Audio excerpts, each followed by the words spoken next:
अस्सलाम वालेकुम स्टूडेंट्स। आज का हमारा टॉपिक जो है वो नेक्स्ट बायोलॉजी की ब्रांचेस पर होगा, जिसमें हमारे पास सबसे पहले एम्ब्रियोलॉजी आती है। बेसिकली एम्ब्रियोलॉजी जो है वो it is the study of embryo formation from fertilised egg. अब फर्टिलाइज्ड एग क्या होता है, एम्ब्रियो क्या होता है, इसको हम देखते हैं।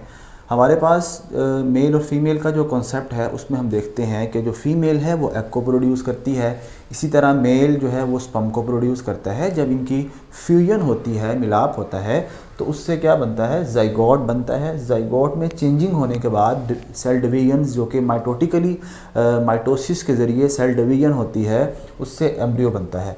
अब बेसिकली इसके दौरान अगर कोई बर्थ डिफेक्ट्स आ रहे हैं तो उनकी मेडिकल ट्रीटमेंट को देखा जाता है। अगर कोई बर्थ डिफेक्ट्स हैं तो उनकी मेडिकल ट्रीटमेंट हो जाएगी। इसके अलावा हम इसमें ये देख सकते हैं कि टिश्यूज़ और ऑर्गन्स कैसे बनते हैं ड्यूरिंग डेवलपमेंटल चेंजिंग।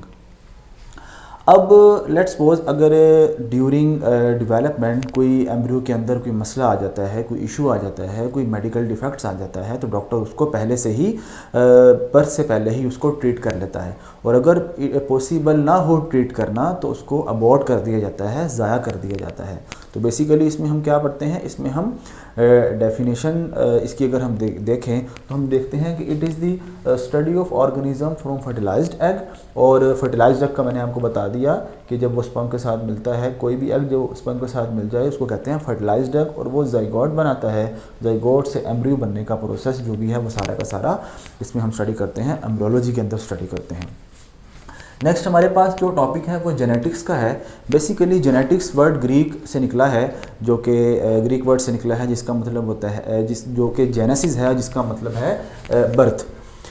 हम इसमें जीन्स की स्टडी करते हैं और उनका रोल देखते हैं कि वो पेरेंट से ऑफस्प्रिंग में कैसे करैक्टर ट्रांसफ़र करते हैं। लेट्स सपोज इसमें हम ये भी देख सकते हैं कि कोई जेनेटिकली डिसऑर्डर है, या कोई जिस तरह के थैलेसीमिया है, हीमोफीलिया है, वो कैसे फैमिलीज़ के अंदर रन कर रही हैं, उनके सॉल्यूशन क्या है, उनकी ट्रीटमेंट क्या है, वो भी हम इस जेनेटिक्स में देखते हैं। तो it is basically it is the transfer of character, it is the study of transfer of character from parents to offspring. Importance इसकी क्या है कि हम इसमें जेनेटिक प्रॉब्लम्स को देखते हैं और उनकी कॉजेज़ को देखते हैं कि वो कैसे फैमिली के अंदर रन कर रही हैं, उनकी ट्रीटमेंट क्या है, क्या मेजर्स करने से कि फैमिली में जो रन प्रॉब्लम्स कर रही हैं, जेनेटिक जो डिफेक्ट्स हैं, उनको कैसे उनसे हम बचा जा सकता है, या उनको हम कैसे ओवरकम कर सकते हैं। इसके अलावा जो जेनेटिसिस्ट होते हैं वो प्लांट्स और एनिमल की वैरायटीज़ में बनाने में, डिफरेंट वैरायटीज़ को डेवलप करने में भी अहम किरदार अदा करते हैं। डिफरेंट क्रॉप्स को बनाते हैं जो कि पेस्ट रेजिस्टेंस हों, ड्रग रेजिस्टेंस हों। ऐसे एनिमल्स को बनाया जाता है जो कि खुराक का अच्छा ज़रिया हों, जो अच्छी खुराक दें, और जिनके अंदर ये एबिलिटी हो कि वो डिज़ीज़ को रेजिस्ट कर सकें। पैलेंटोलॉजी 3 वर्ड से निकला है। एक है हमारे पास पैलियोस, फिर ऑन्टो, और लॉजी का मतलब होता है स्टडी। तो पैलियोस का मतलब है एंशियंट, कदीम, पुराने। ऑन्टो कहते हैं क्रिएचर्स को। तो इसमें बेसिकली हम पुराने जितने भी फॉसिल्स हैं, जितने भी जानदार जो कि डेड हो चुके हैं, जो कि मर चुके हैं, उनकी बाकियात को स्टडी करते हैं। इससे फ़ायदा क्या होता है, इससे फ़ायदा ये होता है कि हमें एवोल्यूशनरी हिस्ट्रीज़ के बारे में पता लगता है कि ऑर्गेनिज़म कैसे इवॉल्व हुआ है, पुराने ज़माने में ऑर्गेनिज़म कैसे थे और आज के ज़माने में ऑर्गेनिज़म कैसे हैं, उनके अंदर क्या क्या चेंजिंग आई हैं। मिसाल के तौर पर हमें डायनासोर के फॉसिल से ये पता लगता है कि ये एक ऐसा जानदार था जो कि बहुत बड़ा था। अब कैसे पता लगा, इनके फॉसिल से हमें पता लगा, इनके हमें फुटप्रिंट से पता लगा, इनकी हड्डियों से पता लगा कि ये बहुत बड़े बड़े जानदार हैं। आपकी बुक में लिखा हुआ है कि ये ऐसे जानदार थे जो कि पुराने ज़माने में जो है वो ज़मीन पर घूमते फिरते थे। ये कैसे पता लगा है, ये हमें फॉसिल्स रिकॉर्ड से ही पता चला है। अब फॉसिल्स क्या होते हैं, फॉसिल्स बेसिकली ये they are the remains of dead organism. जितने भी जानदार मर जाते हैं उनकी जो डेड बॉडीज़ होती हैं वो ज़मीन के नीचे दस्ती चली जाती हैं, उनके ऊपर लेयर्स बनती जाती हैं, सेडिमेंट्स की लेयर बनती जाती हैं।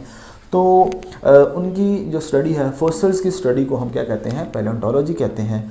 एक और एमसीक्यूज़ आपकी बुक में लिखा हुआ है कि सबसे जो ओल्डेस्ट फॉसिल्स हैं वो साइनोबैक्टीरिया का है, जो कि 3.5 बिलियन ईयर्स ओल्ड है। अब साइनोबैक्टीरिया का फॉसिल्स बिल्कुल आपने ये नहीं समझना कि इसमें भी कोई बॉन्ड्स होंगी, बल्कि ये कॉलोनीज़ की फॉर्म में बैक्टीरिया हैं जिनको ब्लू ग्रीन एल्गी भी कहते हैं। कॉलोनीज़ की फॉर्म में रहते हैं और ये स्टिकी मटेरियल को रिलीज़ करते हैं अपनी कॉलोनीज़ में। जिसको म्यूसिलेज कहा जाता है। उसके अंदर जो है वो डिफरेंट किस्म के जो कैल्शियम कार्बोनेट है, सिलिका है, ये डिफरेंट मटेरियल एक्यूमुलेट कर जाते हैं, जम जाते हैं और वो एक ऐसा स्ट्रक्चर्स बनाते हैं जो कि फॉसिल्स की तरह लगता है। और उसको हम देख कर उसकी जो है वो डिफरेंट टेक्निक के ज़रिए जो साइंटिस्ट होते हैं वो पता लगा लेते हैं कि ये कितने पुराने ऑर्गेनिजम्स हैं। तो ये आपने एमसीक्यूज़ के लिए याद रखना है। तो इसको नेक्स्ट हमारे पास जो है वो है टैक्सोनॉमी। टैक्सोनॉमी जो है वो ग्रीक वर्ड से निकला है, जिसका टैक्सिस जिसको कहते हैं तरतीब, ऑर्डर, और नोमोस मतलब होता है लॉ, मतलब एक तरतीब के तहत जानदारों को ग्रुप्स और सब ग्रुप्स में डिवाइड कर देना टैक्सोनॉमी कहलाता है। मिसाल के तौर पर हमने पढ़ा है 5 किंगडम क्लासिफिकेशन सिस्टम, जिसमें हम ये देखते हैं कि जानदारों को एक तरतीब के तहत, एक लॉ के तहत, एक ऑर्डर के तहत जो है वो डिफरेंट ग्रुप्स में डिवाइड किया जाता है। अगर हम इसको देखें इसकी डेफिनेशन, तो it is the classification of organism into groups and सब ग्रुप्स। जिस तरह kingdom, phylum, class, order, family, genus, species, आगे हम डिटेल के साथ इसको पढ़ेंगे। तो इसकी स्टडी को हम टैक्सोनॉमी कहते हैं। अब जानदारों को किस बेस पे डिवाइड किया जाता है, किस बेसिस पर डिवाइड किया जाता है, तो आपकी बुक में लिखा हुआ है कि जानदारों को सिमिलरिटीज़ एंड डिफरेंसेस, इनकी बुनियाद पर हम डिवाइड करते हैं ग्रुप्स के अंदर। मिसाल से देखते हैं इसको। फॉर एग्जांपल अगर हम देखें हमारे पास जितने भी प्लांट्स हैं उनको फोटोसिंथेसिस की बेस पर या और डिफरेंट कैरेक्टर्स की बेस पर हम क्या करते हैं, प्लांट्स के ग्रुप में डिवाइड कर देते हैं, रख देते हैं। इस तरह एनिमल्स जितने भी हैं, एनिमल्स को एनिमल की बेस पर रखते हैं, उनके पास डिफरेंट कैरेक्टर्स हैं कि वो हेट्रोट्रॉफ हैं, तो इसलिए उनको एनिमल्स में रखा गया है। इसी तरह प्लांट्स जो हैं उनको वो ऑटोट्रॉफ हैं, उनको हम एक ग्रुप में रख देते हैं। किंगडम प्रोटिस्टा है, उनमें डिफरेंट जानदार हैं, उनको डिफरेंट कैरेक्टर्स की बुनियाद पर रखा गया है। तो आपने ये देखना है, आपने ये समझ लेना है कि वो जानदार जो एक दूसरे के साथ सिमिलरिटीज़ शो करते हैं वो उनको एक ग्रुप में रखते हैं, और वो जानदार जो कि एक दूसरे से डिफरेंट हैं उनको डिफरेंट ग्रुप में रखते हैं। ये बेसिस हैं। इम्पोर्टेंस क्या है? इम्पोर्टेंस इसकी ये है कि इससे एक ऑर्गेनाइजेशन आती है। ऑर्गेनाइजेशन कैसे आती है कि it help in the organise and understand diversity of life. अब ये कैसे डाइवर्सिटी ऑफ लाइफ को हमें समझने में मदद करता है? देखें, ऑफ कोर्स जब डिफरेंट जानदार होंगे तो डिफरेंट ग्रुप्स में रखा जाएगा। तो डिफरेंट जानदारों को डिफरेंट ग्रुप में रखा गया है, इट मीन दैट वो एक दूसरे से टोटली डिफरेंट हैं, डाइवर्सिटी है उनके दरमियान, और उनको स्टडी करना भी इजी हो जाएगा। अब नेक्स्ट इसकी जो इम्पोर्टेंस में है वो है कि इससे हमें न्यू स्पीशीज़ को आइडेंटिफाई करने में हेल्प मिलती है, और एवोल्यूशनरी रिलेशनशिप को देखने में भी हमें हेल्प मिलती है। कैसे? फॉर एग्जांपल साइंटिस्ट को कोई फॉरेस्ट है, वहाँ पर न्यू स्पीशी, कोई न्यू फ्रॉग मिला है या कोई किसी भी किस्म का न्यू बर्ड मिला है, तो वो क्या करेंगे, पहले से मौजूद जो आइडेंटिफाइड ऑर्गेनिजम्स हैं जिनको ग्रुप्स और सब ग्रुप में रखा गया है उनके साथ उनको उसका कंपैरिजन करेंगे। अगर वो उनसे मिलता जुलता है, इट मीन दैट वो उसकी स्पीशीज़ उनसे मिलती है। अगर वो उन जानदारों से टोटली डिफरेंट है, इट मीन दैट ये न्यू स्पीशीज़ है। तो इसका मतलब है कंपैरिजन कर हमें न्यू स्पीशीज़ का पता लग जाता है। इसी तरह हमारे पास एवोल्यूशनरी रिलेशनशिप को देखने में पता लगता है। एवोल्यूशनरी रिलेशनशिप जो है उसको कैसे हम देख सकते हैं? देखें, वो जानदार जो एक दूसरे के साथ बहुत ज़्यादा सिमिलर होंगे, वो हो सकता है या उनके जो पेरेंट्स हैं वो सेम हों। मतलब अगर दो जानदार आपस में मिलते जुलते हैं तो मुमकिन है कि उनके पेरेंट्स भी सेम हो। जिस तरह हम मिसाल से देखते हैं कि जो हमारे पास प्राइमेट्स, जितने भी प्राइमेट्स हैं, जिस तरह हम ह्यूमंस हैं और चिंपैंजी हैं, ये हैं प्राइमेट्स हैं, तो इनको क्यों एक ही जो है वो क्लासिफिकेशन में रखा गया है? वजह यह है कि इनका जो डीएनए है वो सिमिलर है। तो साइंटिस्ट ये समझते हैं कि मे बी जो ह्यूमंस हैं ये इवॉल्व हुए हैं फ्रॉम चिंपैंजी या मंकीज़। तो इसको हम देखें तो दोबारा इसको देख लेते हैं हम कि इसमें क्या होता है। न्यू स्पीशीज़ को आइडेंटिफाई करने में हमें हेल्प मिलती है। उसके अलावा एवोल्यूशनरी रिलेशनशिप जो है उसको अंडरस्टैंड करने में या उसको देखने में हमें हेल्प मिलती है बाय यूजिंग टैक्सोनॉमी। इसके अलावा हमारे पास जो है वो इकोलॉजी है। इकोलॉजी जो वर्ड है वो आइकॉस से निकला है। आइकॉस मीन हाउस। अब इसको हाउस क्यों कहा जाता है, या ये वर्ड जो है इसका ओरिजिन इस तरह क्यों है? जिस तरह एक इंसान है, एक ह्यूमंस हैं, वो जितने भी ह्यूमंस हैं उनको अपने इन्वायरमेंट जो है उनके साथ एक उनके अपने होम के साथ एक जो है वो लगाव होता है, इंटरेक्शन होता है। इसी तरह इकोलॉजी में क्या होता है कि जो जितने भी इंसान हैं उनका इंटरेक्शंस हैं इन्वायरमेंट के साथ, वो अच्छा है, वो बुरा है, वो कैसा है, उसकी स्टडी को इकोलॉजी में हम देखते हैं।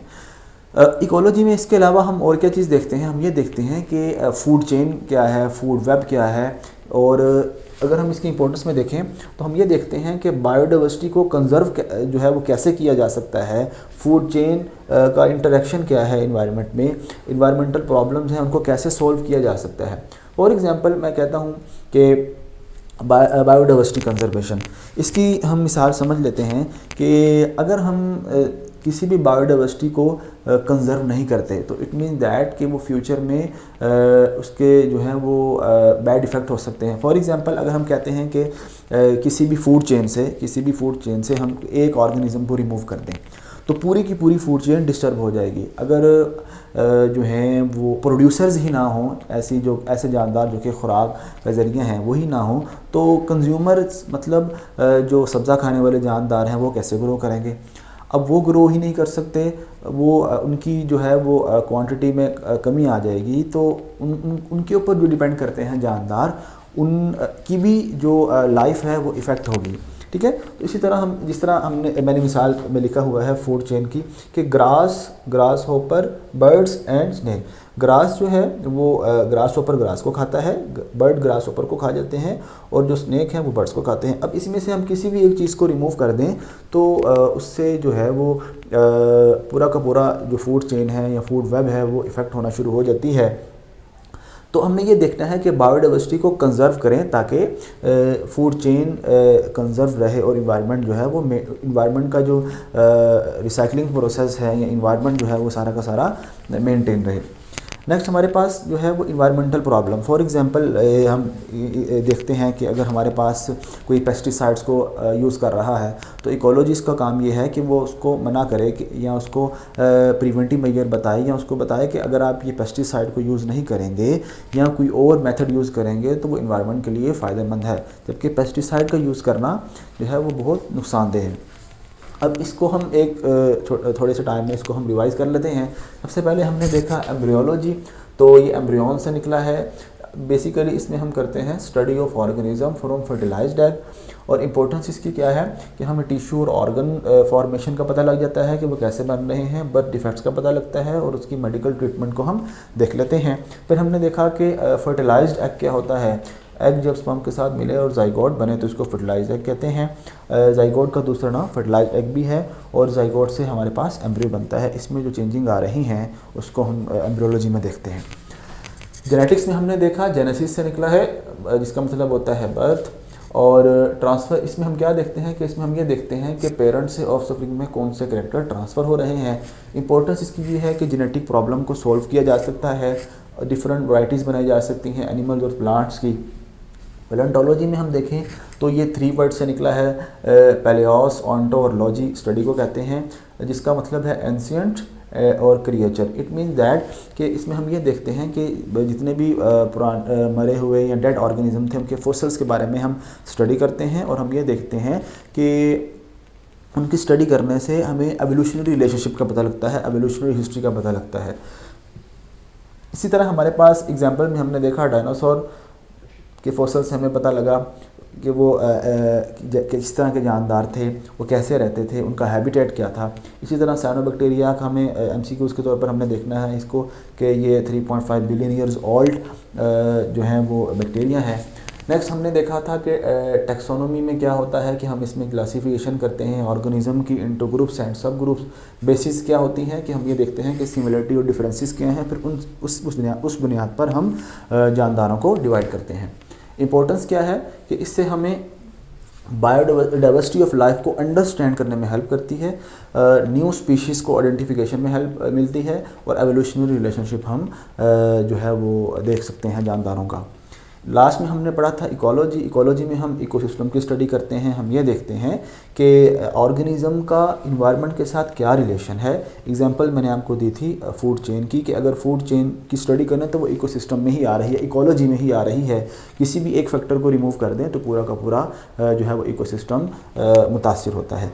इसी तरह इंपॉर्टेंस में हमने ये देख लिया, बायोडाइवर्सिटी कंजर्वेशन में हेल्प करती है, फूड चेन की स्टडी जो है वो हम इसमें कर सकते हैं, और इन्वायरमेंटल प्रॉब्लम को हम सॉल्व कर सकते हैं। आज के लिए इतना ही, इंशाल्लाह नेक्स्ट लेक्चर में इसके आगे से स्टार्ट करेंगे। अब तक के लिए अल्लाह हाफिज़।